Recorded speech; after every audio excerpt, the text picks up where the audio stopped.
আমাদের প্রধান উপদেষ্টা ডক্টর ইউনূস আজ চীনে গেলেন স্বাধীনতা দিবসে। কোইন্সিডেন্টালি তার এই সফরটা হচ্ছে স্বাধীনতা দিবসে তিনি চীনে গেছেন, এবং চীনে যাওয়া নিয়ে বলা বাহুল্য নানা রকম স্পেকুলেশন ভারতে তৈরি হয়েছে। এটা নিয়ে কথা বলবো, তা চীনে যাওয়ার তাৎপর্য বা আমরা আসলে কী অর্জন করতে পারি এই বৈঠক থেকে, সফর থেকে, সেটা নিয়ে কথা বলবো। কিন্তু তার আগে একটা জিনিস একটু কথা বলে নেওয়া দরকার, যে ভারতের সাথে শীর্ষ পর্যায়ের বৈঠক, মানে স্পেসিফিকলি বললে জনাব মোদির সাথে ডক্টর ইউনূসের বৈঠক নিয়ে অনেক আলাপ চলছে। এর মধ্যে খুব সহসাই তারা দুজন একই সম্মেলনে যাচ্ছেন, বিমস্টেক সম্মেলন। এটা এপ্রিলের শুরুতে হবে ব্যাংককে, থাইল্যান্ডে।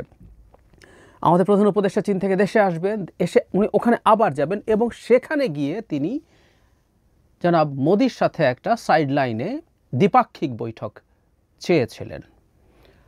সেটাও প্রত্যাখ্যাত হয়েছে বলে ভারতের বরাতে আমরা জানি। আমাদের দিক থেকে এখন এটা স্বীকার করা হয়নি।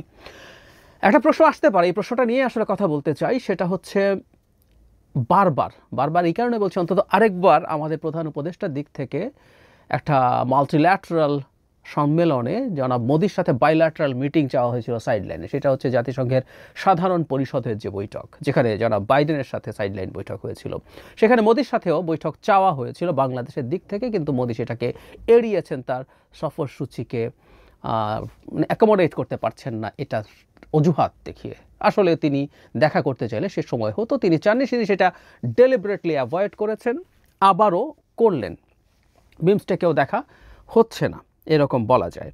এর মধ্যে আরেকটা নিউজ আমাদের সামনে আসলো, ভারতের দ্য হিন্দু।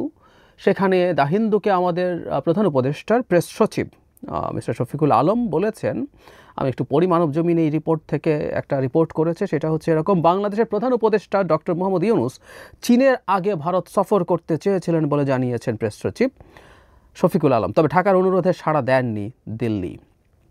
তিনি বলেন, বাংলাদেশের অন্তর্বর্তী সরকারের প্রধান উপদেষ্টা চীন সফরের আগে ভারত সফর করতে চেয়েছিলেন, ভারত পক্ষ কোনো ইতিবাচক সাড়া দেননি। ডক্টর ইউনূস ভারতের সঙ্গে উষ্ণ দ্বিপাক্ষিক সম্পর্ক চান উল্লেখ করে শফিকুল আলম বলেন, আমরা আসলে আমাদের আগ্রহ দেখিয়েছি, এবং আমরা গত বছরের ডিসেম্বরের প্রথম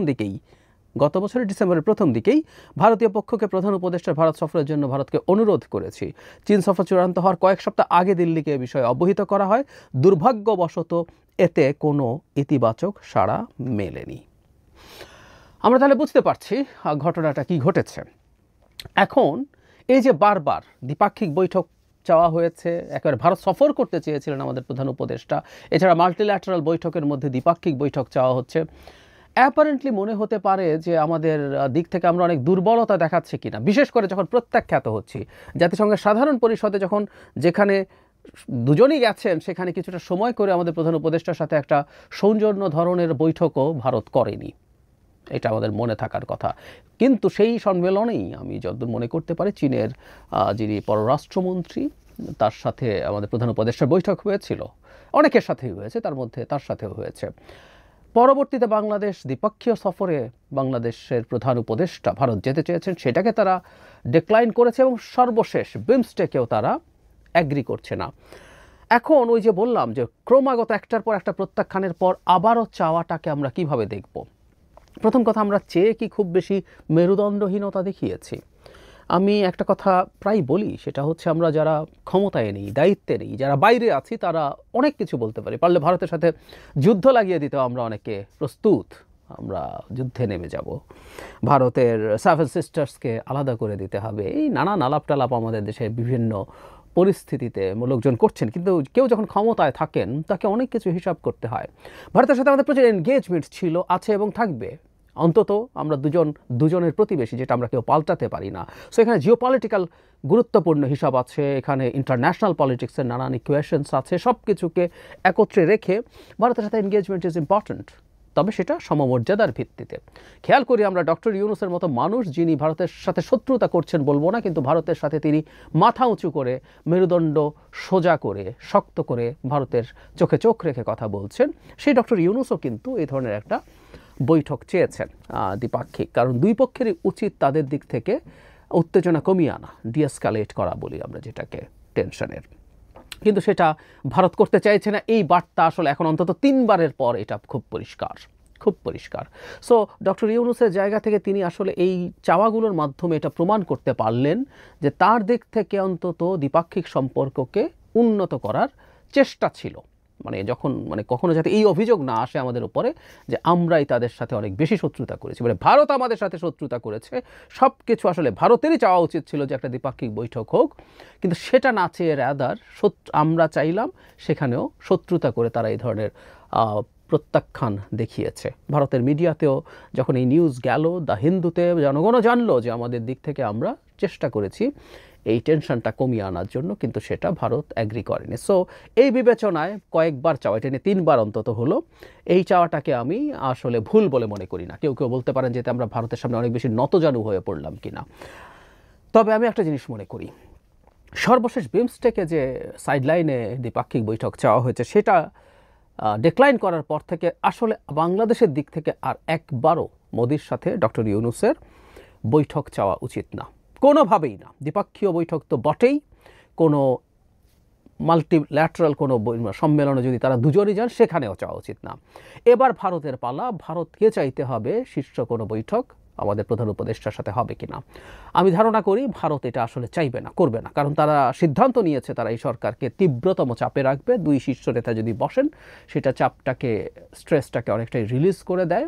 আমি আগে অনেক কথা বলেছি এটা নিয়ে, যে শুধুমাত্র এই সরকারের সাথে প্রবলেমের জায়গা না, মানে তাদের অভ্যন্তরীণ রাজনীতি আছে বাংলাদেশে। এই সরকার জঙ্গিবাদী, মৌলবাদীদের সরকার, তারা বাংলাদেশে প্রচুর মৌলবাদী কর্মকাণ্ড করছে।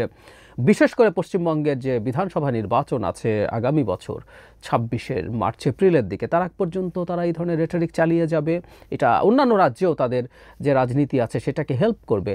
অ্যাট দ্য সেম টাইম আমি যেটা ধারণা করি, মানে ইতিহাসে সম্ভবত এই প্রথম ভারতের একজন প্রাইম মিনিস্টার দেখলেন হি ইজ ডোয়ার্ফড, মানে ডক্টর ইউনূসের সামনে তিনি অনেক ক্ষুদ্র, অনেক তুচ্ছ হয়ে গেছেন। মানে ভারতের প্রাইম মিনিস্টার বাই ডিফল্ট, এত বড় একটা দেশ, এত বড় অর্থনীতি, মিলিটারি সুপার পাওয়ার, যার নিউক্লিয়ার ওয়েপন আছে, অনেক কিছুই আছে, অনেক সমালোচনা আছে, আবার তাদের অনেক কিছুই আছে। তো যিনি ভারতের পৃথিবীর সবচেয়ে জনবহুল দেশটাকে যিনি নেতৃত্ব দেন, তার এমনি বাই ডিফল্ট একটা বিরাট ইমেজ থাকে।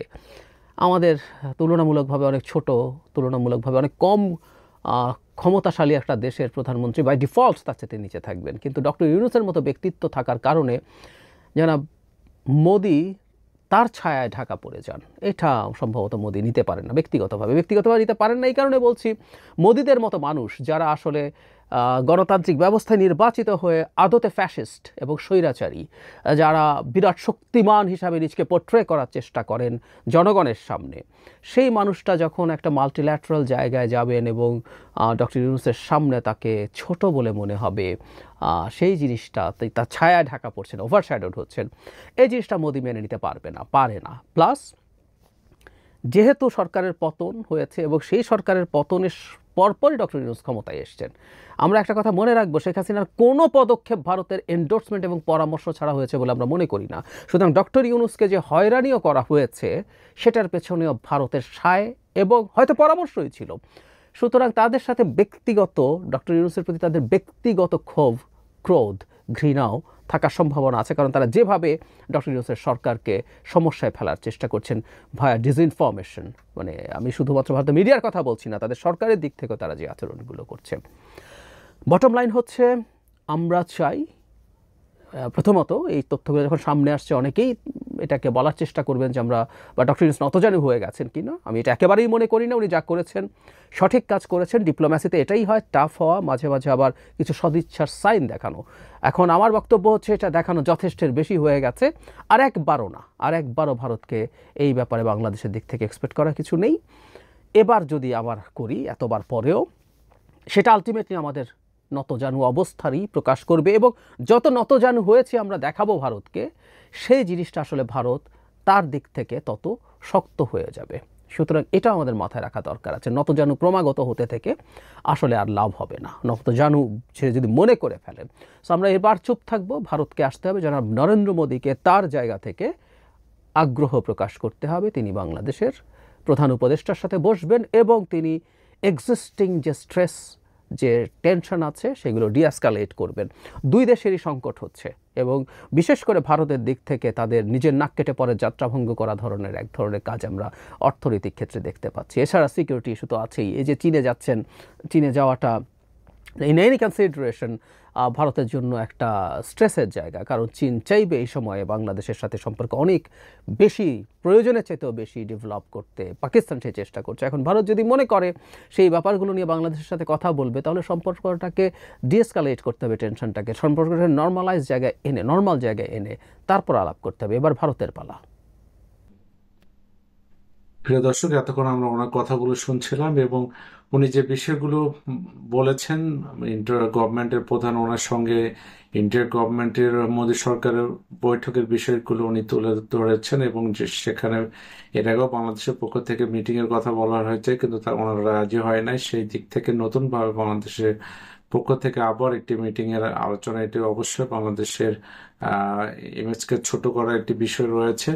পাশাপাশি ওনারা যেহেতু এই বিষয়গুলো অবশ্যই ভালো বোঝেন, সেই দিক থেকে দেশের উন্নয়নের ক্ষেত্রে বা যে বিষয়গুলো সামনে রেখে ইন্ডিয়ার মোদী সরকারের সঙ্গে বৈঠকের বিষয়টি অবশ্যই পজিটিভ হবে। এবং যেহেতু বাংলাদেশের রাজনীতিতে ইন্টার গভর্নমেন্ট সরাসরি বিভিন্ন ক্ষেত্রে হস্তক্ষেপের বিষয়গুলো আমাদের জানতে পারছি, সেই জায়গা থেকে তাদের অবশ্যই তাদের মিটিং এ তাদেরকে সতর্ক করা এবং বাংলাদেশের অভ্যন্তরীণ রাজনীতি নিয়ে তাদের কথা না বলা, এই বিষয়গুলো অবশ্যই সামনে আনা উচিত। এই মিটিং এ যদি হয় সেই জায়গা থেকে অবশ্যই আমরা চাইবো যে মিটিং এ বাংলাদেশের পক্ষ থেকে সঠিক একটা বার্তা